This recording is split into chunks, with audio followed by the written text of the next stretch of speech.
Benjamin Zander has conducted the Boston Philharmonic Orchestra for 20 years. He is also artistic director of the music program at Walnut Hill, a high school for the performing arts in Boston.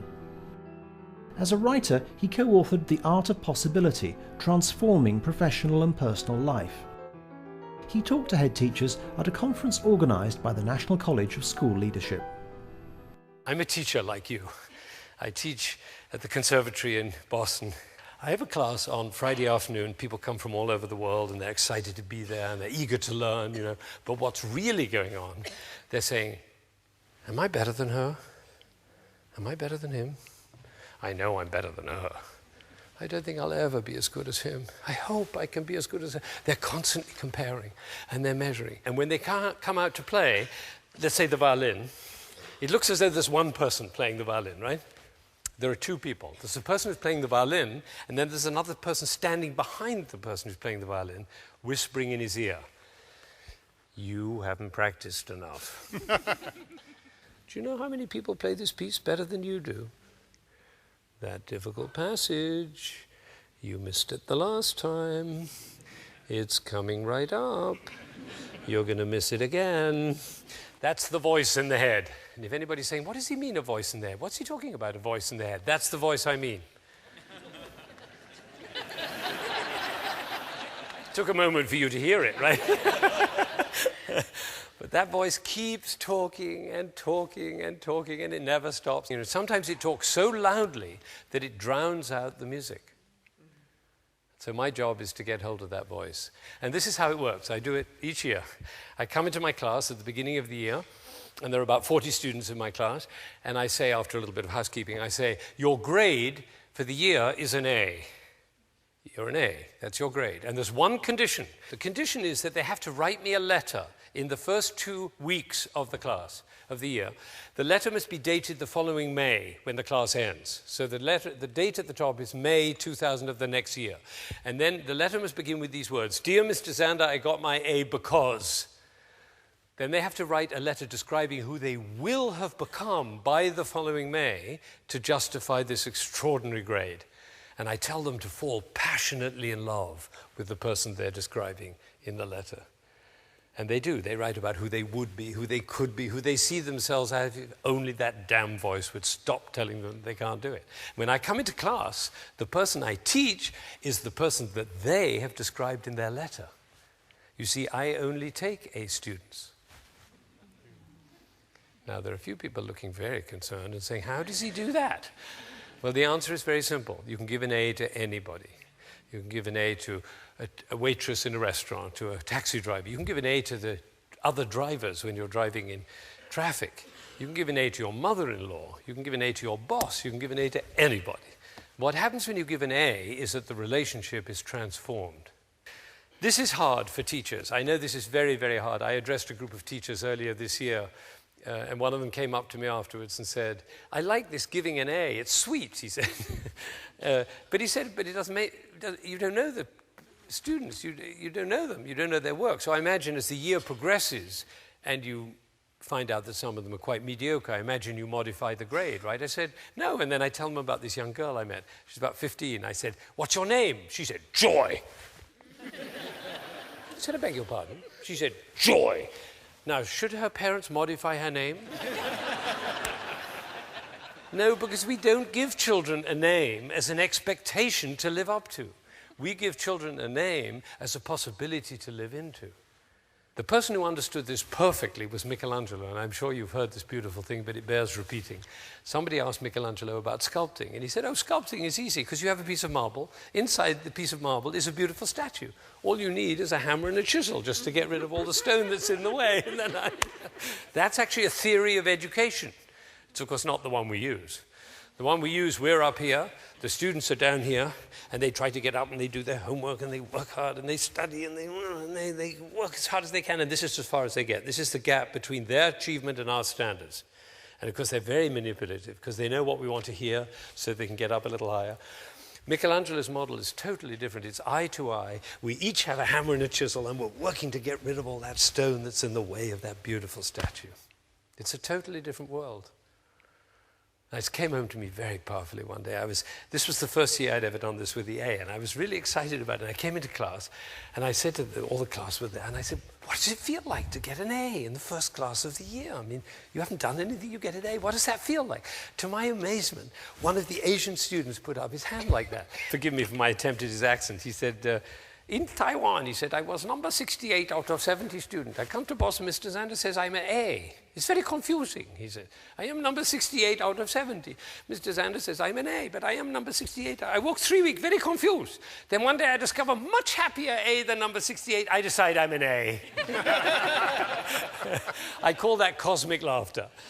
That's not head teacher's laughter, that's cosmic laughter. Because what you're laughing at is the realization, of course, that the A is invented, the 68 is invented. We might as well invent something that lights up our life and the life of the people around us. I don't know if you know this, but in America, in our music schools, we have about half our students from Asia.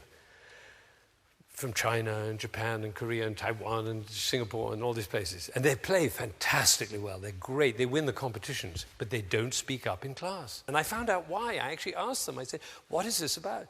And they explained to me. They said, Mr. Zander, you have to understand, in Asia, it's very important to be right. The teacher is always right. And the students try to be right. And as one of these young ladies said, the best way to be right is not to say anything, then you won't be wrong. Now, I believe the exact opposite, which is you cannot learn anything unless you make a mistake. So I tell my students, when you make a mistake, celebrate. And the way to celebrate is like this. How fascinating. It's actually quite difficult. Try it out on the golf course next time you're out. You know why it's difficult is because when we make a mistake, we tend to pull down. The body pulls down. Notice the next time you make a mistake, the body pulls down. Now, instead, when it pulls down, you go, how fascinating. It's like this. It's difficult to do, you know. We had a conference of leaders of the music world, you know, heads of orchestras and schools and opera houses and so on. And we had a 3-day conference. And there was a lot of what I call downward spiral speaking. Now, I don't know what the head teacher's downward spirals are, but I'll tell you some of the musical downward spirals. The little old ladies who like classical music, they're all dying, so there's not going to be an audience. The children don't learn instruments anymore. All they do is watch MTV, so they're not going to grow up liking classical music. And the National Endowment of the Arts is not supporting, and the foundations aren't supporting the arts the way they used to, so we're going to run out of funds. By the end of the second day, people were walking around the corridor in the hotel like this.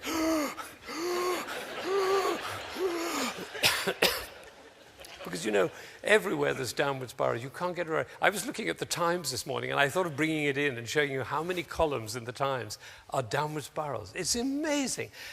Every column is a downward spiral. Of course, the stock market, that's a downward spiral. Downward spiral. Also upward spiral. Upward spiral and downward spiral are actually the same thing. Because wherever you have a winner and a loser, you automatically have a downward spiral. So, of course, sports is full of downward spiral, but it doesn't matter in sports because we all go out for a beer afterwards. Yeah. But our educational system is based on a downward spiral because there's nowhere to go from an A but down. So we shouldn't be surprised if our kids look anxious. Sometimes it seems as though there's nothing but downward spiral, which of course isn't true, which is why I asked for another flip chart. Now over here we have possibility, the world of possibility, the realm of possibility, and this is where the vision is. And vision is very important. Vision is really important because, you know, people get confused about vision. They say, oh, so our vision is to be number one. No, that's a goal. Vision, to be a vision, has to be for everybody. Everybody. At this conference, somebody stood up in front of the whole group and said, 3% of the population likes classical music. If we could move it to 4%, our problem would be over. I say everybody loves classical music, they just haven't found out about it yet. How would you walk? How would you talk? How would you be if you thought 3% of the population likes classical music? If only we could. How would you talk? How would you walk? How would you be if you thought everybody loves classical music? They just haven't found out about it. These two worlds are totally different worlds. I had an amazing discovery. This is a really big deal for me. I was 45. I'd been conducting for over 20 years, and suddenly one day I had this kind of road to Damascus event. Eureka! I realized the conductor of an orchestra doesn't make a sound. My picture appears on the front of the CD. But the conductor doesn't make a sound. He depends for his power on his ability to make other people powerful. And when that happened, it changed everything. People in my orchestra said, what happened to you, Ben? What happened? That was what happened. I realized my job was to awaken possibility in other people. Because I wanted to know whether I was doing that. And you know how you find out? You look at their eyes. If their eyes are shining, you know you're doing it. You could light up a village with this guy's eyes. If the eyes are shining, you know you're doing it. If the eyes are not shining, you get to ask a question. Who am I being that my player's eyes are not shining? We can do that with our children too. Who am I being that my children's eyes are not shining? Now over here, we have goals. Have you noticed how goals tend to be rather grim? We have a goal. It's a rather grim pursuit. We have to make the goal. Now over here, you can have a goal as part of the vision. By all means, you have a goal, and if you make the goal, great, and if you don't, how fascinating! Because you know, we all know why we have goals. Why do we have goals? To make our eyes shine, that's all. That's the reason we have a goal. So if the goal posts are too close together, you can't score. If they're too far apart, it's too easy. So if it's not working, the eyes aren't shining, move the goalposts. You know, that's the thing. Now, over here you have the words you should, you ought, you need, and you must. Try those out on your children and see if their eyes shine. Over here we have things like, how about, what if, what are we looking for? What's next? Over here, you see, it's totally different language, totally different. Now, over here, you have blame and fault and threat. And over here, requests and apologies, totally different. This is where we put people down and also put people up. Over here, everybody gets an A. It's a totally different world. Now, the leader, the new leader, is the one who, first of all, can distinguish the downward spiral and then has the power to take people from there over here to radiating possibility, and anybody can do it. Anybody, an 8-year-old child can do it. Anybody can do it. There's a key. There's a key to the kingdom of possibility. I'm going to give you the key to the kingdom of possibility right now. Okay, so this is the story. It always comes in a story. Okay, the story is this. 2 prime ministers were sitting in a room, and they had a conversation about affairs of state, you know, the way prime ministers do. And suddenly the door bursts open, and a man comes in a state of apoplectic upset. He's just like this and it's making so much noise and racket and carries on. Of course, they stop their conversation. And the resident prime minister says, Peter, please remember rule number 6. Immediately, Peter's restored to complete calm. He bows, he apologizes, and he walks out of the room. They go back to their conversation. 20 minutes later, the door bursts open again. A woman comes in. She's hysterical, and her hair is flying, and she's mascara's running. Everything is a mess. And shouting again and again. The prime minister says, Maria, please remember rule number 6. Immediately, she bows, she apologizes, she walks out of the room. And then 20 minutes later, it happens for the third time. The third time, the visiting prime minister says, my dear colleague, he says, this is astonishing. He said, I don't believe it. 3 people have come into this room out of control. And you just say rule number 6. Would you be willing to share what this rule number 6 is? He said, oh, it's rule number 6, very simple. Don't take yourself so goddamn seriously. He says, oh, that's a wonderful rule. What, may I ask, are the other rules? There aren't any. Cosmic laughter. Pretty tentative, I must say. Now, it comes down to 3 things. 3 things. 1, it's all invented. You've got to get that. It's all invented. 2, standing in possibility. And 3, rule number 6. That's it. Simple.